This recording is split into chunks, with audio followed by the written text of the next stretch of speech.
river went down about, I would think, 4 or 5 feet. And overnight it's come back up again. But it's a lovely day. It is, it's Saturday the 26th of October. The clocks go back tonight, but it's turned out to be a wonderful afternoon. It's quite late, I mean it's going on 3 o'clock now. Whether we'll catch anything, only time will tell. It's a nice colour, it's got a good pace on it. But it is very, very deep now.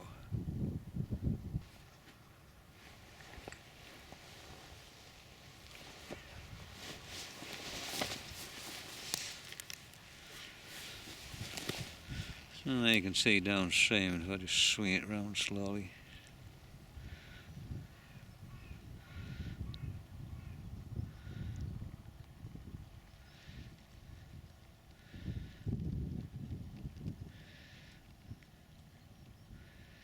And there you can see upstream.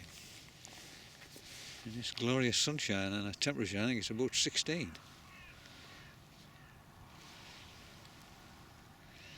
Anyway, the rods are ready to go in, so I'll get them put in and see what turns out. Look at the colour of that sky there, isn't that just wonderful? Sort of cobalt blue colour, as artists call it.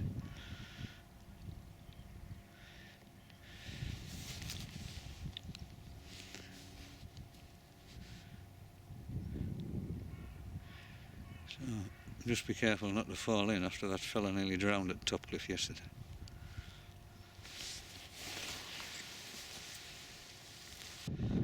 Kestrel there, on the other bank. Look at the little voles. They don't actually hover. What they do is they fly into the wind at the same speed as the wind is blowing them backwards, so they stay in the same place.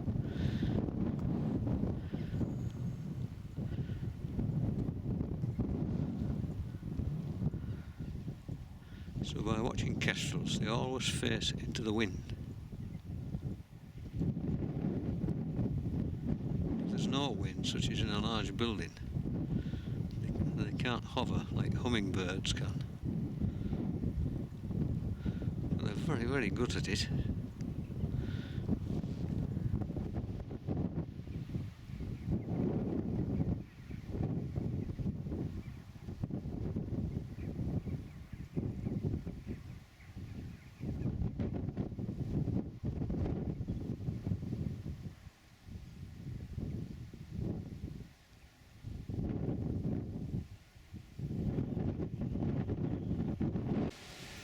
Well, I've just arrived at Topcliffe to be greeted by this. It drives you absolutely nuts. The lazy idle gets can't be bothered to take their rubbish home with them. Just leave the place. All this filth everywhere.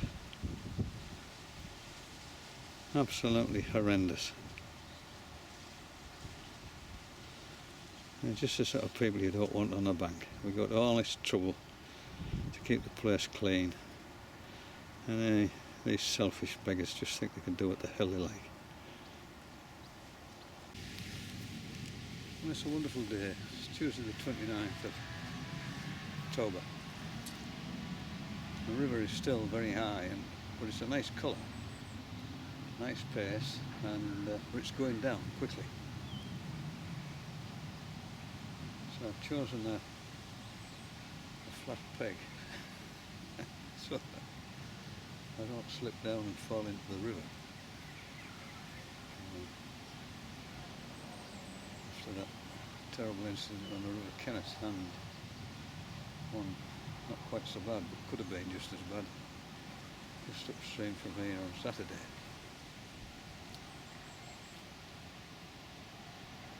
So the rods are ready, I'll get them put in and we'll settle back and see what we get.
And just on my left hand side here is a big tree in the water, and behind it there's a lot of slack water, very little current, and there you can see the foam going past in the main current, and between the two there's a sort of line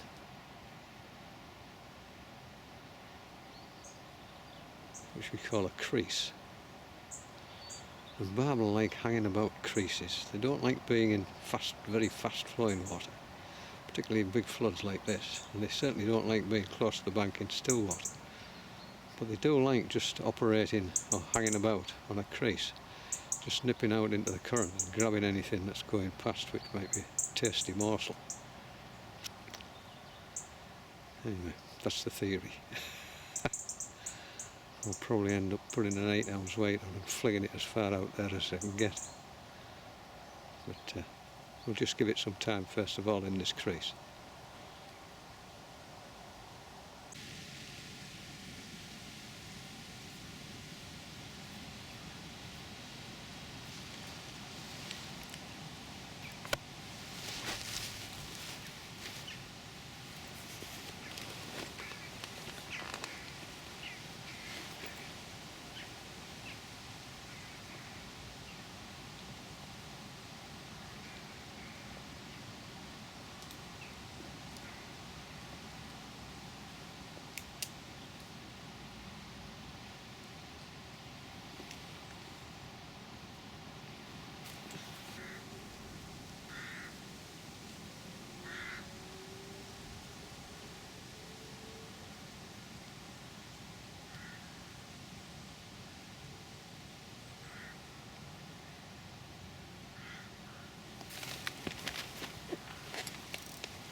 Barbel.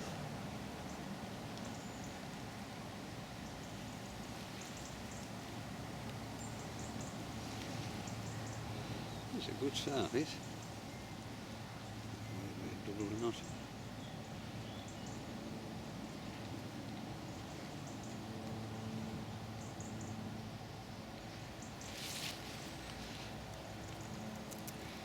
Lovely clean mouth, nice barbels. Looking muscle there, you can see upper wrist and bottom jaw. And it's immaculate, beautiful. Got a big tail on it. Nice sort of orange pink tint there.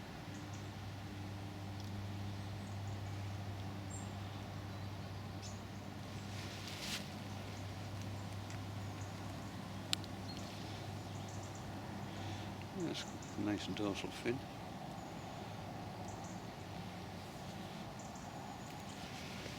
Well, I thought I was going in the drink there. It's about just off the edge of here, it's about, I think it must be 10 feet deep more or more now. And the water's up as high as this.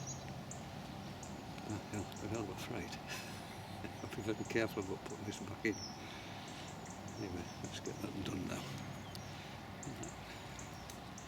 Beautiful shape they've got. Wonderful.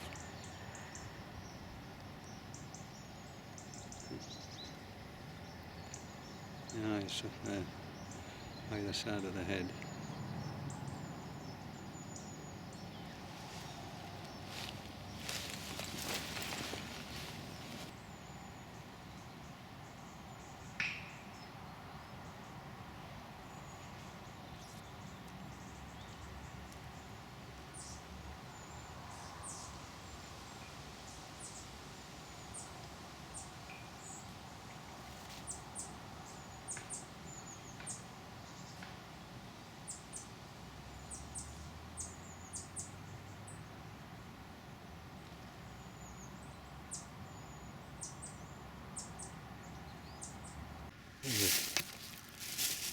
There's a couple of nice field mushrooms.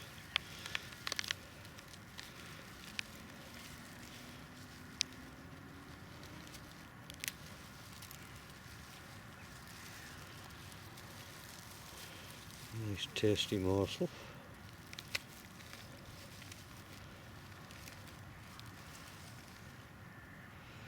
Beautiful.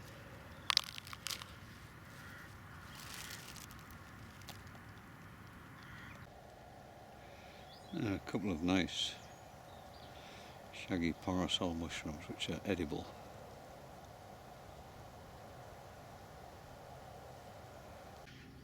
A silken sheen of thousands of money spider webs which you get at this time of year. They climb up onto a tallish plant and then just let go in the wind. Millions and millions and millions of them. And so you get this wonderful sheen of these webs.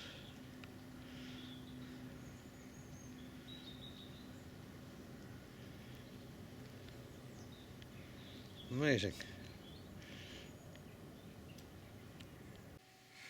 When I arrived at Topcliffe on Friday, I was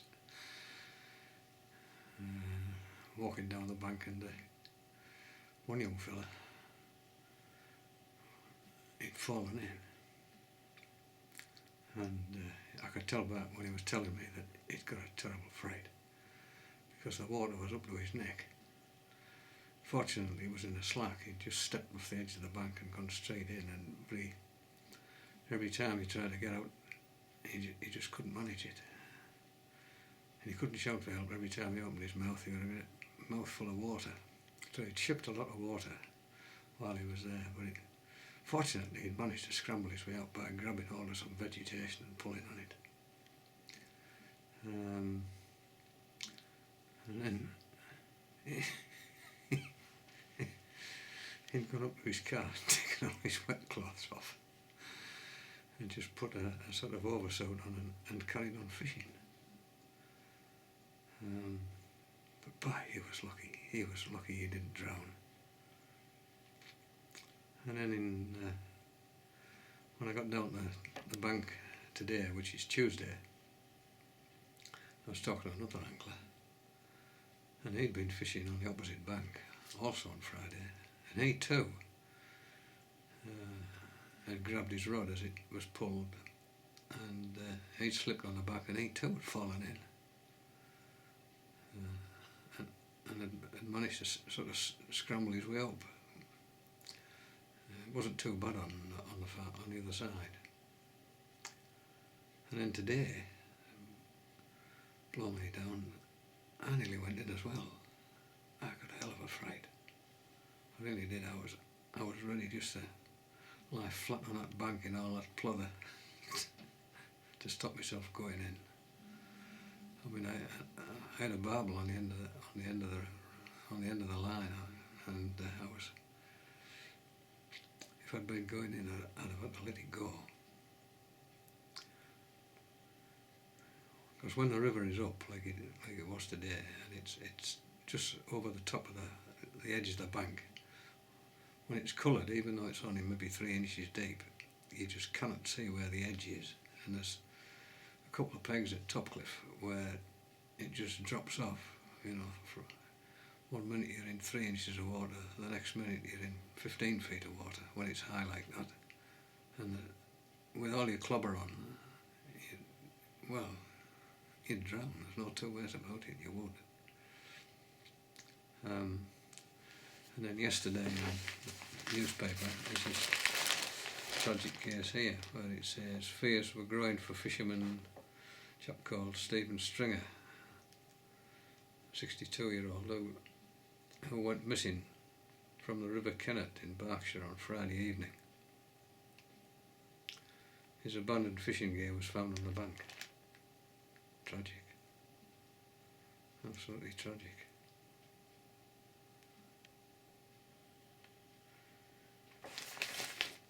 So fishing the River Kennet on Friday when the water was high like that, I suspect he was also a barbel fisherman. So that's 3 who've gone in, 1 drowned, and I nearly went in today. So there is a great case for having some rope or knotted rope or tied to a tree or hanging over the bank so you can grab hold of it if you fall in, or even tied around your middle to stop yourself from going in. The banks are just lethal. This fine sediment which settles out from the river onto the river bank is just like oil. So if you're going out, then, and the water's high like that, take great care. I suspect there'll be other cases which we don't even hear about, where anglers have gone in, but it's particularly when you're fishing for barbel, because when the river's up, that's when barbel anglers are attracted to the bank. But I always sit well back so that if the rod does go, I have, several feet to grab hold of it without having to go to the edge of the bank. And when I put that fish back in tonight, I put it back in the net at and stood well back. But that's tragic that that fella's gone in at Berkshire. I suppose as barbel fishermen, we should send our condolences to his family. I suppose ideally it would be, if it was me, I suppose it would be if I had a giant barbel on the end of the hook and was pulling it in, and just as it came up to the surface, the size of it gave me a heart attack and I just dropped dead and tumbled in, I suppose. But tragic nevertheless, very sad. So take great care when you're out there.